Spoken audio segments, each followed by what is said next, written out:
Beaucoup de journalistes râlent contre le gouvernement matin, midi, soir de la corruption. Malheureusement, ils ont été identifiés comme des gens qui sont des fictifs à la fonction publique et ils ont été convoqués, ils ont reconnu les faits, qu'ils ne travaillent pas à la fonction publique, mais ils travaillent dans les médias privés. Mais si ce n'est pas pour des raisons d'éthique, quand vous avancez certains noms, vous allez vous prendre la tête comme pour dire que... Donc, 24 heures sur 24, là, ils parlent de corruption, ils insultent les corrompus et les corrupteurs. Eux-mêmes, ils sont dedans, comme disent les enfants. Pas mon temps sur les questions de fraude et d'arnaque, parce que généralement, les dénonciateurs, pourquoi ils dénoncent toujours sous cap, cachés dans l'ombre? Vous savez que quelqu'un vous avait demandé de l'argent, il ne devait pas le faire. D'abord, déjà, vous-même, pourquoi vous allez... Enfin, quand je dis vous, ce n'est pas vous qui êtes les médias qui êtes devant moi.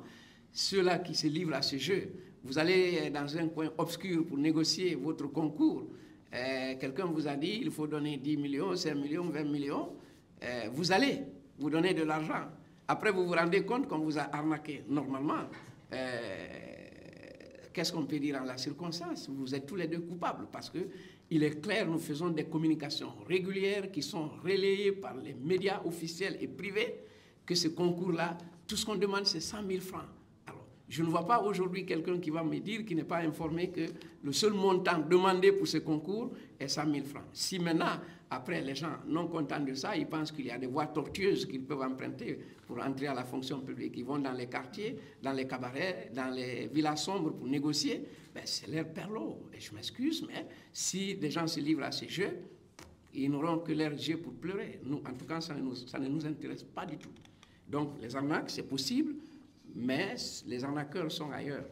Ce n'est pas du tout parmi les acteurs et les responsables chargés de l'organisation de ce concours. Souvent, les gens ne nous ont pas fait confiance, mais ceux qui ont vécu les opérations d'enrôlement biométrique, ils ont compris que quand nous parlons, nous ne parlons pas en tant que personne, mais en tant que représentants du gouvernement. Et tout ce que nous faisons et disons s'inscrit dans la vision du chef de l'État et du gouvernement. Aujourd'hui, nous ne pouvons pas faire les pratiques anciennes, en tout cas, et donc la transparence, elle est là. Nous n'avons jamais dit que quand vous n'êtes pas de telle région, vous n'êtes pas ceci, cela, vous ne pouvez pas concourir. Non, la plateforme, elle est ouverte à tout le monde, tous ceux qui répondent aux critères minimaux pour participer à ces concours. Mais encore, vous savez, notre pays, souvent, ceux qui crient haut et fort de la corruption, des arnaques et de la triche, généralement, c'est des gros tricheurs.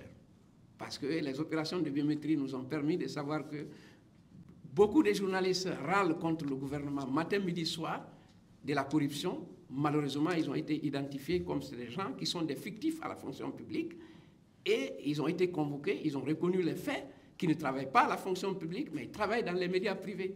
Mais si ce n'est pas pour des raisons d'éthique, quand vous avancez certains noms, vous allez vous prendre la tête comme pour dire que...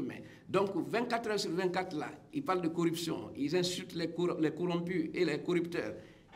Eux-mêmes, ils sont dedans, comme disent les enfants. Donc, voilà notre problème, notre pays. Donc, nous vous garantissons vraiment toute la transparence. Et encore une fois, c'est une occasion pour moi de dire que tous ceux-là qui, de près ou de loin, se sentent vraiment arnaqués ou qui ont des problèmes à poser, la porte du ministère du Travail et de la fonction publique reste toujours ouverte. Encore une fois, méfiez-vous des promesses d'aide.